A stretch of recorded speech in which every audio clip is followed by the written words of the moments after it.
Sir फरमाइएगा कि आपकी association से भी मीटिंग होती है, क्योंकि अब एसोसिएशन फेडरेशन ये बेशुमार हैं, इनसे मीटिंग होना, स्कूल मालिकान से मीटिंग होना, इससे मुतालिक भी शेयर करें, क्योंकि ज़ाहिर है अभी चंद रोज़ बाद स्कूल खुलने हैं। असातिज़ा की ट्रेनिंग, स्टाफ की ट्रेनिंग, इस पर भी हम सवाल आपसे करना चाह रहे हैं कि ट्रेनिंग क्या स्टार्ट हो चुकी है और आइंदा माह स्कूल खुलने के कितने फीसद चांसेस हैं? यानी जो 15 सितंबर की डेट अनाउंस हुई है और उससे पहले एक और इजलास होना है, तो क्या लग रहा है वाकई खुल जाएंगे स्कूल्स? मेरी सारा दिन प्राइवेट स्कूल्स के साथ मीटिंग्स रही हैं, उनके ओनर्स के साथ, और मैं आपको ये बताऊं कि बहुत अच्छी मीटिंग्स रही। जो हमारी अभी भी टेंटेटिव डेट है वो 15 सितंबर ही है। फर्स्ट वीक ऑफ सितंबर में चारों प्रोविंसेस के मिनिस्टर्स और फेडरल के साथ बैठ के होगी फाइनल डिसीजन लेने के लिए, डिपेंडिंग ऑन कोविड-19 सिचुएशन। जो इस वक्त सिचुएशन है वो तो आपको पता है कि शुक्र अल्लाह ताला का बहुत बेहतर सिचुएशन है। सो हमने उनको कहा है कि टीचर ट्रेनिंग के लिए, ताकि टीचर्स को तैयार किया जाए, जो हमने एसओपीज बनाए हैं, जो उन्होंने एसओपीज बनाए हैं, वो हमने बैठ के सारे डिस्कस किए हैं आज, और उनको कहा है कि जिस तरह हमने अपने कल टीचर्स की ट्रेनिंग शुरू किया है जो गवर्नमेंट स्कूल्स के हैं, वो भी अपने टीचर्स की ट्रेनिंग शुरू करें जो एसओपीज के लिहाज से। सर प्लीज थोड़ा सा इसको क्लियर कीजिएगा, इस बारे में बताइएगा।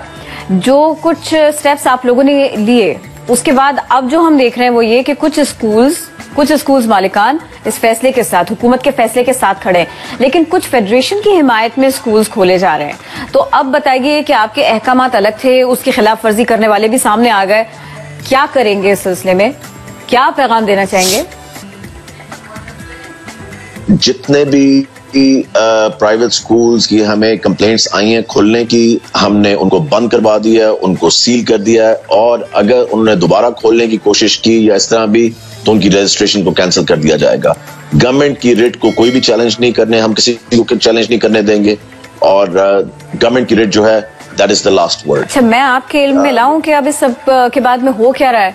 लॉन्ग मार्च करेंगे ऐसा कहा गया है। आप नहीं समझते एहतजाज के बजाय अगर बातचीत से ही मामला हल कर लिया जाए, आप लोग इस सिलसिले में आगे बढ़कर कुछ करें?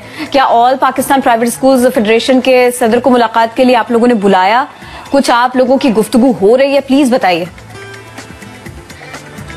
देखिए, बहुत कम जगह से हमें रिपोर्ट आई है, मगर जहां से भी रिपोर्ट आई है, हमें लाहौर से भी आई थी, हमें रावलपिंडी से आई थी, और मेरे ख्याल से शायद एक दो जगह से और आई थी, और वो स्कूल्स बंद कर दिए गए हैं। वो मेरे पास ऑफिस में पड़े हुए हैं जो डिटेल डॉक्यूमेंट्स हैं, मगर कोई इतनी ज्यादा हमें आई नहीं। सबको बड़ा क्लैरिटी, और सारे प्राइवेट स्कूल्स के जितने भी ओनर्स आए हुए थे, सब ने हमें कहा है कि जी हमने बिल्कुल स्कूल खोलने का कोई इरादा नहीं है, हम गवर्नमेंट के साथ हैं, और हम गवर्नमेंट जिस तरह भी हमें गाइड करेगी, हम उनके साथ बैठ के सारे एसओपीज भी डिस्कस हुए हैं, बाकी चीजें भी, और इंशाल्लाह ताला आप देखना कि 15 सितंबर को हमारा तो इंशाल्लाह ताला टेंटेटिव डेट वही है। तो थोड़े स्टैट्स अगर शेयर कर लें, कितने प्राइवेट स्कूल्स के खिलाफ एक्शन लिया गया है और सूबे भर में कितने स्कूल्स हैं जो सील किए गए हैं? अभी भी टेंटेटिव डेट है वो 15 सितंबर ही है। फर्स्ट वीक ऑफ सितंबर में चारों प्रोविंसेस के मिनिस्टर्स और फेडरल के साथ बैठ के मीटिंग, वो तो जो फैसला कैम्ब्रिज ने किया वो तो स्टूडेंट्स के हक में आया। जो भी ग्रेड्स स्कूल ने भेजे हुए होंगे, उन्हीं ग्रेड्स को वो तस्लीम करेंगे जो स्टूडेंट्स चाहते थे, और मेरे ख्याल से क्योंकि हम कांस्टेंट राब्ते में, मैं था, कंट्री डायरेक्टर जो है मिस उज़मा, उनके साथ कैम्ब्रिज की, और उन्होंने मेरे ख्याल से बहुत अच्छा फैसला किया, और हमारे बच्चों के लिए बहुत ठीक यानी ये मामला भी